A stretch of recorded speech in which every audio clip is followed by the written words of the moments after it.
1959 में पहली बार मंदिरों को सरकारी नियंत्रण से मुक्त कराने की मांग किसने की? आरएसएस ने। 1988 में संघ के अखिल भारतीय कार्यकारी मंडल ने मंदिरों को सरकारी नियंत्रण से मुक्त करने की मांग दोबारा की।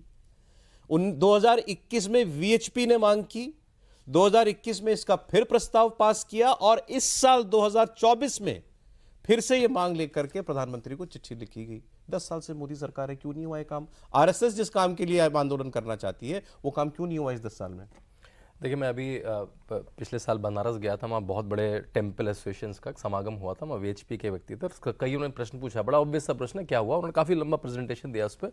उन्होंने कहा इस पर अब रूपरेखा बननी शुरू हो गई है और अगली बार तब सरकार नहीं आई थी 24 में, ये खाका खींचा जाएगा, क्योंकि जो टेम्पल बहुत समय से किसी के पास हैं उसके बहुत सारे क्लेमेंट भी हैं। कोई कहता है तिरुपति मेरे परिवार का था, मतलब हम राजवंशी चले आ रहे थे।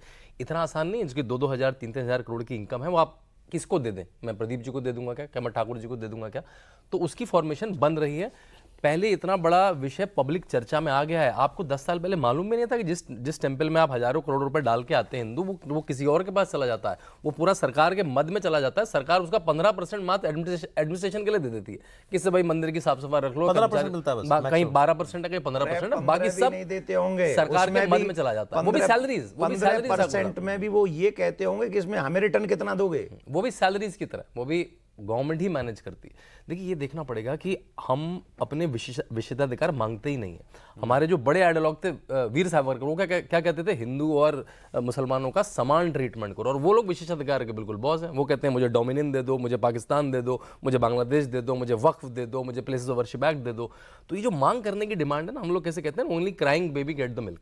जो बच्चा चिल्लाता है माँ भी उसे ही दूध पिलाती है। तो हम लोग कभी चिल्लाते हैं। बड़े बड़े नेता मुसलमानों के वो कहते हैं ये हमारी आखिरी डिमांड नहीं है, हाँ। ये हमारी अभी की डिमांड, हमारी अभी की डिमांड। तो ये कोई ऐसी उनकी मांग नहीं है कि हाँ ये इस मांग पर कभी क्यों नहीं सरकारों ने एक्शन किया? हिम्मत नहीं हुई, दो कारणों से। एक ऐसी सरकार जो तुष्टीकरण की राजनीति करती थी, तो उसको ये सूट नहीं करता था। दूसरी डरपोक सरकारें जो अपने धर्म के प्रति, अपनी संस्कृति के प्रति जिनमें गर्व का भाव नहीं था। इस सरकार में अपोलोजेटिक थे। इस सरकार में तो सब इस कुछ सरकार में भी बहुत से लोग हैं, आप उंगलियों पर गिन सकते हैं कौन लोग ऐसे नहीं हैं। आजकल सोशल मीडिया पर एक वीडियो अटल जी का घूम रहा है, कह रहे हैं कि इजराइल ने अरबों की जमीन पे कब्जा किया हुआ, खाली कर देना चाहिए। आज ये बात जो है इस सरकार में आपको बोलता हुआ कोई सुनाई नहीं देगा। ये परिवर्तन हुआ है और ये चर्चा का विषय आ चुका है टीवी स्टूडियो में। ये भी बड़ा परिवर्तन है। देखिए, 370 से पहले 370 की चर्चा पहुंची। टेम्पल कंट्रोल अब आज भी आम आदमी से पूछते हैं, उसे नहीं पता है कि टेम्पल सरकार के पास है हमारे। सौरभ जी, हम तो एक बात चाहते हैं क्लियरली, अगर क्या मींस सेकुलर कंट्री तो हम है ही ना, तो सेकुलर कंट्री का मतलब है समान अधिकार सबको। आप सबको समान अधिकार दो।